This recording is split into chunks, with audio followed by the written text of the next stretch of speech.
Whoa. What's the difference between vectors and scalar? That's what we're looking at in this video.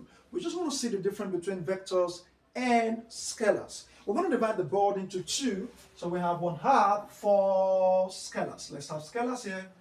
Then we have the other half for vectors. Okay, vectors, scalars, vectors. What's the difference between the two? The first difference you need to note in most of the textbook is that scalar quantity has magnitude without direction. So we have this guy over there, it has magnitude, but no direction. All right? Scalar quantity have magnitude but no direction. All right, that's just that. Then for the vector has magnitude and it also have direction. So it's an opposite of the other one over there. So it also have direction. Now, there is something I want to give to you so that you'll be able to name all the scalar quantity without looking at your textbook. Let's go with this. Can you write for me somewhere? Write mad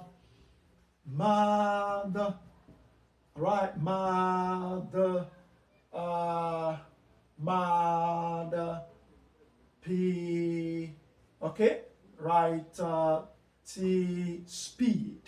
All right, speed. All right, look at this. Mad p t speed. Mad p t speed. Now let's name some of those vectors there. So we have this, it is mass. This, it is altitude. This, it is angle. This, it is area. This, it is distance. This, it is pressure.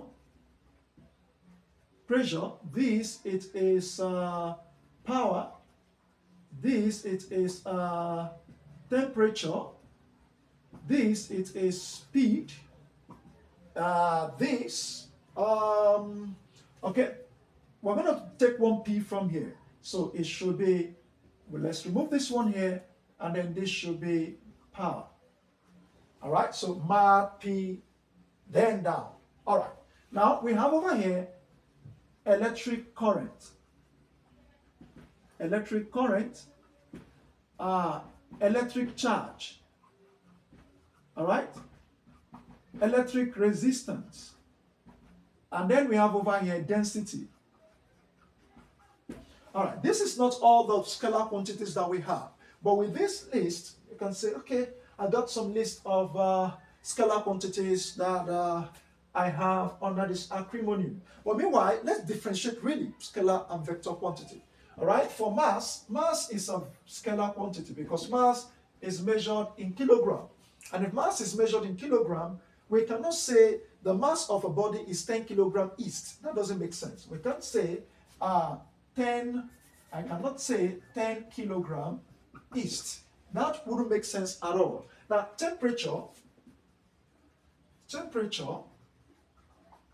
is also a vector.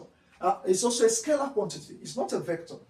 Mass is a scalar quantity. I can't say the temperature of my body is 37 degree north, 37 degree east. That wouldn't make sense at all. Okay? Now, we cannot say temperature is 37 degree Celsius north. All right?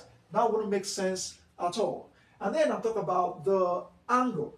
Well, for the angle is measured in degree. All right? In degree. And then I have this thing in, or this quantity in vector that is called angular positioning. Now, if you have angular positioning,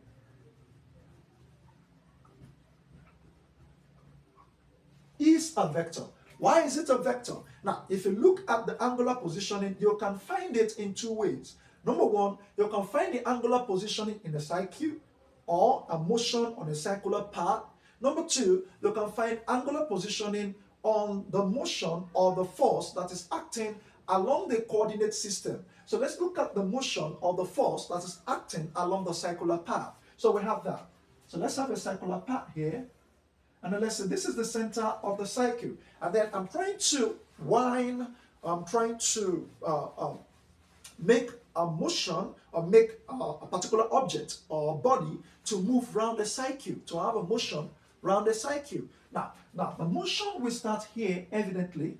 Now when the movement of that body comes to this place, this will be my theta. This will be my theta. All right, this is the first theta, theta 1. Now you notice that the object will continue to move. Let's say it stops somewhere around here. So this will be my theta 2. All right, so it is moving like this, or like this. All right, any of those. Now it's moving from this direction. If it is moving like this, it is clockwise direction. If it's moving like this, it is anti-clockwise direction. Then I can find the change in theta to be theta 2 minus theta 1. So we can see that angular positioning is a vector. All right.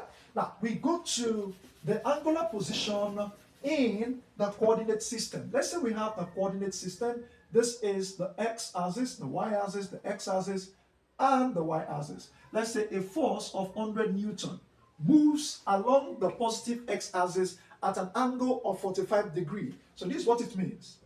Angle of 45 degrees. And the force is 40 Newton.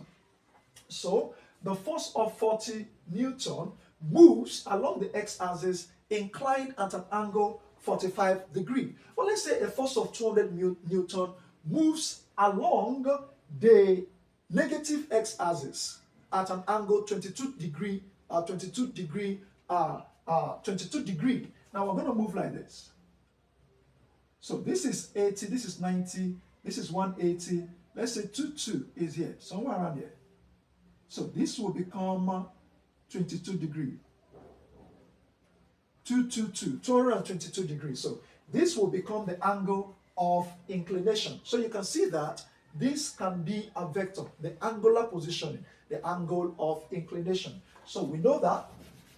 Let's move to the next one. The next one is distance.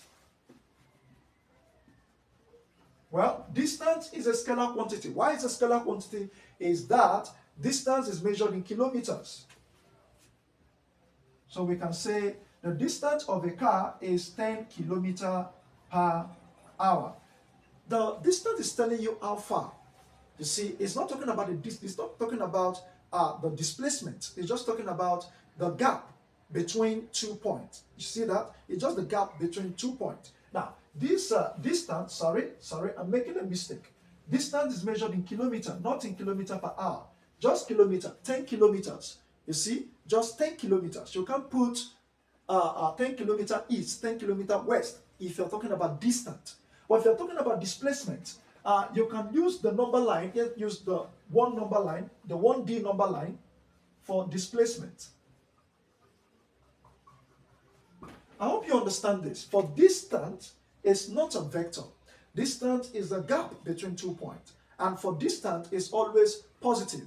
If I move towards the direction, let's say this is the number line, and this is -2, -4, 2, 4, 6. If a body moves from here to this place and then move back to this place, the distance covered is 1, 2, 3, 4. 4 units to the right, and then 1, 2, 3, let's say 1, 2, 3, 4, and then 1, 2, 3, 4. 4 units to the left. So the distance is 4 plus 4, which is 8 units. So you see, distance, if you're measuring distance, you're not thinking about whether it's moving to the left or moving to the south. Just calculate the total distance covered. That is for distance. Now for displacement, let's say we have the coordinate system. This is 2, this is 4, this is -2, this is -4. Let's say a body moves from here and then towards here, and then, sorry, this is +2, and then move to this place and stopped at this junction. Now, if you look at change in x, the change in x, which is the distance, is the x final minus the x initial. The x final is 2, all right?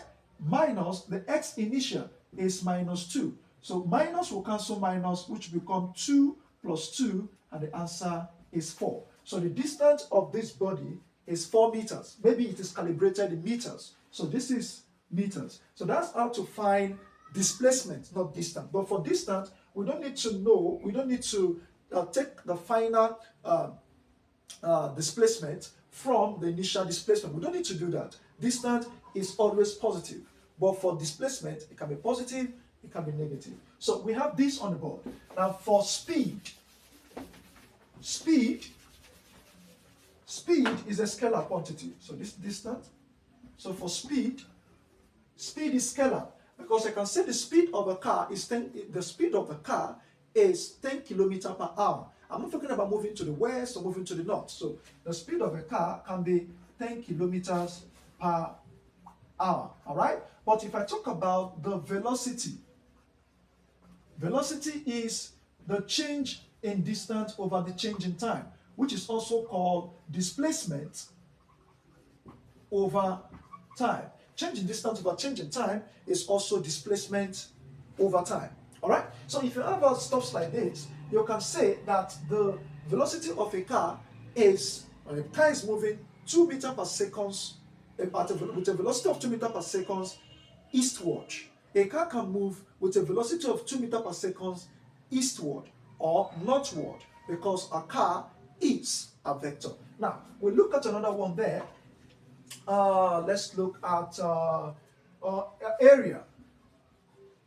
Now, for area is not a vector. Area is length times breadth. But there's what we call vector area. Vector area is a vector.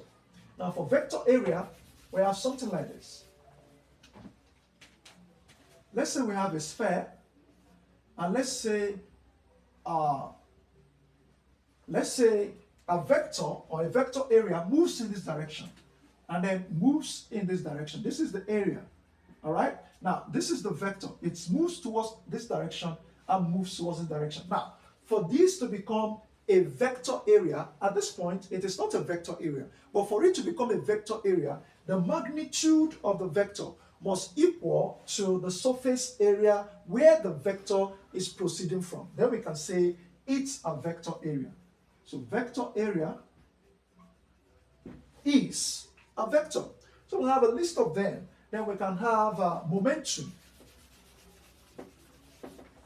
Momentum is a vector. Momentum is mass times velocity. So it's a vector. Force is mass times acceleration.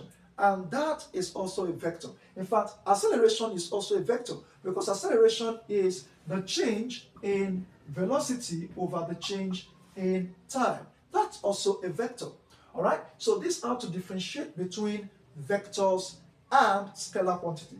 This this acronym will be handy for you. In fact, if you look at energy, electric current, electric resistance, electric charge, those guys are scalar quantity. The only guy that is vector here is electric field. Now, electric field is a vector, but the other ones with E, electric energy, energy itself, electric charge, electric current, electric resistor, all those guys are scalar quantity. But electric energy is a vector. So you can have an exam that will say which of these least is not a vector, which of this least is not a scalar, which of these least are scalars. They can give you any of these, I, and they'll say which of them is a vector. So you should be able to know how to answer this question. Just get this mad p speed. All right? Then let me add for you there, work done. Please, work done is a scalar quantity. Don't forget that. Work done is a scalar quantity. Volume is a scalar quantity. So if you have mad speed, you have work done, you have volume, and then you have kinetic energy. So work done, volume, kinetic energy is a vector. Altitude, some people confuse this as a vector. It's a scalar quantity, not a vector. Work done is a scalar quantity, not a vector. Volume, kinetic energy, pressure, power, all those guys are scalar quantities. They are not vectors. So you don't confuse the two. So this is all we've got for you in this video. You can drop your question on the comment section. We'll be right back to attend to it. That's all we have for you. Thanks for watching.